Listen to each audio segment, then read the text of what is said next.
ए जी सुनी ना, आई कल आओ धका धक प्रैक्टिस जितना सीखल बा वो सबके यूज करके प्रैक्टिस कर लेवे के, ताकि पूरा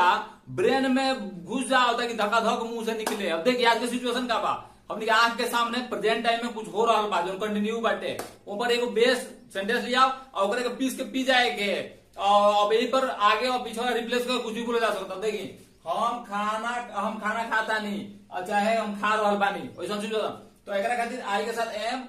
वी यू दे या कोनो नाम से नेम एंड नेम के साथ आर, और ही सी या इट के साथ लगी ना कोनो नाम के साथ है इज, और साथ ईटिंग डैश डैश डैश जोन भी खाएगा तो पीछे लगा दी। I am eating dash dash dash, we are eating dash dash dash, you are eating dash dash dash, they are eating dash dash dash, Allah girls eating dash dash dash, and Sita and Geeta eating dash dash dash, he is eating dash dash dash, she is eating dash dash, कोनो नाम eating dash dash dash। So ऐसा खतरनाक चीज पाओ, कहते हैं channel को subscribe कर, वीडियो को